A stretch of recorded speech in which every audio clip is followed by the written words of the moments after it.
हरे कृष्णा। भगवत गीता की इस वीडियो में हम शुरू करेंगे 15वें अध्याय का 7वां श्लोक 15.7। इस श्लोक में भगवान कह रहे हैं कि इस बद्ध जगत में सारे जीव मेरे शाश्वत अंश हैं। फ्रैंकली ये भगवान ने कोई नई बात नहीं बताई, पहले भी अनेक बार हम भगवत गीता में इस चीज को पढ़ चुके हैं। इस जगत के बारे में कभी भगवान 8वें अध्याय में कह चुके हैं, दुखाल्यम अशाश्वतम, कि ये जो जगत है ये दुख का केंद्र है, अशाश्वतम, टेम्परेरी है, आज है कल खत्म हो जाएगा। दुखाल्यम अशाश्वतम भगवान पहले कह चुके हैं। अब 15वें अध्याय के 7वें श्लोक में, पहले अपना धाम 15वें अध्याय के 6ठे श्लोक में यानी पिछले श्लोक में भगवान अपने धाम का वर्णन कर चुके हैं। अब इस श्लोक में भगवान हमारे इस जगत को कह रहे हैं, इस बद्ध जगत में यहां हम बंधे ही हैं ना। हम कितना भी सतोगुणी और शुद्ध सतोगुणी होने की कोशिश करें फिर भी रजोगुण का प्रभाव होता है, तमोगुण का प्रभाव होता है।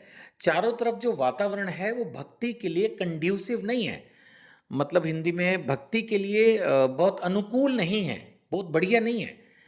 अगर आप भक्ति के नियमों को तोड़ना चाहो, नॉनवेज खाना चाहो, ड्रिंक करना चाहो, अवैध स्त्री संग करना चाहो, जुआ खेलना चाहो, धोखा देना चाहो, तो बहुत आराम से कर सकते हो ये सब आज की तारीख में।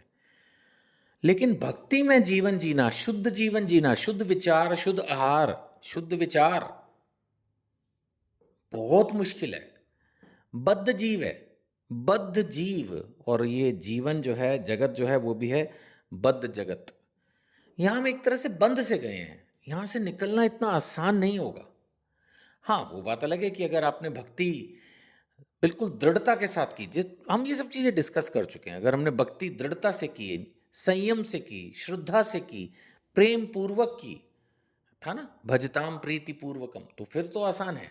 अदरवाइज ये जगत जो है भगवान स्वयं कह रहे हैं बद्ध जगत। खैर, लेकिन कम से कम ये अच्छी बात है कि इस बद्ध जगत में भी जो हम जीवात्माएं हैं वो भगवान का अंश हैं, भगवान हमारे परम पिता हैं, तो कुछ ना कुछ वो व्यवस्था करेंगे हमें यहाँ से निकालने की। तो इस बद्ध जगत में सारे जीव मेरे शाश्वत अंश हैं।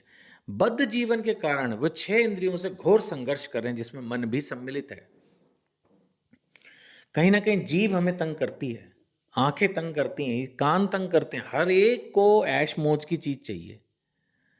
इन सब की इच्छाएं पूरी करने में ही जीव लगा रहता है और सबको पागल बनाता है ये मन। मन में पता नहीं कैसी कैसी इच्छाएं आती रहती हैं, बार बार बार बार बार बार, कितना भी हम कंट्रोल करने की कोशिश करें। भगवान ने 6ठे अध्याय में कहा भी है कि मन जो है ये तुम्हारा शत्रु है। कंट्रोल कर लिया तो बेस्ट मित्र है, लेकिन अगर कंट्रोल नहीं किया तो तुम्हारा शत्रु है। यही वास्तविकता है। ये मन जो है बहुत परेशान करता है, बहुत इच्छाएं उत्पन्न करता है, और ये सारी इंद्रियां हर समय भोग भोग भोग, और चाहिए और चाहिए और चाहिए मांगती रहती हैं। अगर यही इच्छाएं आध्यात्मिक इच्छाओं में कन्वर्ट हो जाए, अगर मन में और इच्छाएं हैं, लेकिन यही इच्छा है कि मैं ज़्यादा से ज़्यादा नाम लूं भगवान का, ज़्यादा से ज़्यादा भगवान की सेवा करूं, ज़्यादा से ज़्यादा प्रचार करूं, ज़्यादा से ज़्यादा दान करूं, यज्ञ करूं, तपस्या करूं, फिर तो क्या बात है। लेकिन आम तौर पर ऐसा नहीं होता, और इसीलिए भगवान कह रहे हैं कि संघर्ष में जीव लगा रहता है। 8वें श्लोक में इसी बारे में चर्चा करते हुए भगवान और कह रहे हैं, हमें 15वें अध्याय 8वां श्लोक। अब डेथ के बारे में भगवान फिर से रिपीट कर रहे हैं कि इस संसार में जीव अपनी देहात्म बुद्धि को एक शरीर से दूसरे में उसी तरह से ले जाता है जिस प्रकार वायु सुगंध को ले जाती है। भगवान ने एग्जाम्पल भी दे दिया, जैसे वायु है, वो कोई भी अच्छी सुगंध होगी तो उसको यहाँ से वहाँ ट्रांसफर करती है ना। जैसे पार्क के पास आप बैठे हो, पार्क में फूल कहीं और खिले हैं, खुशबू आपके पास आ जाती है, तो ट्रांसफर हो रही है। इतना सिंपल है एक तरह से। हम पहले चर्चा कर चुके हैं कि जो हमारा शरीर है, अगर भौतिक शरीर की बात करें तो इसके 2 हिस्से हैं। एक स्थूल शरीर जिसमें 5 तत्व हैं, अग्नि जल वायु आदि, और एक है सूक्ष्म शरीर जिसको इंग्लिश में सटल बॉडी मैंने बोला था, और इसमें 3 है, मन बुद्धि अहंकार। हम पहले डिस्कस कर चुके हैं। जब किसी की सो कॉल्ड मृत्यु होती है, यानी ये शरीर खत्म हो जाता है, तब ये जो मन बुद्धि अहंकार वाला हमारा शरीर है, सटल बॉडी, सूक्ष्म शरीर, ये दूसरा शरीर धारण कर लेता है, दूसरा स्थूल शरीर। हमें फिर से जो है आंखें नाक वाला ये जो शरीर है, ये फिर से मिलता है। वो बात अलग है, जरूरी नहीं कि मनुष्य का मिले, जैसी हमारी चेतना होती है, जैसे कर्म होते हैं, उसके हिसाब से मिलता है। बहुत ही अच्छे हैं तो देवता का रूप मिलके स्वर्ग में भी जा सकते हैं। रजोगुणी टाइप थे, बस बहुत मेहनत मेहनत मेहनत, तो हो सकता है मनुष्य रूप में फिर से जन्म मिल जाए। खूब पाप भी किए हैं दबा के, तो मनुष्य योनि से गिरकर कोई पशु योनि, पंछी योनि भी मिल सकती है, मछली वछली। तो ऐसे होता है।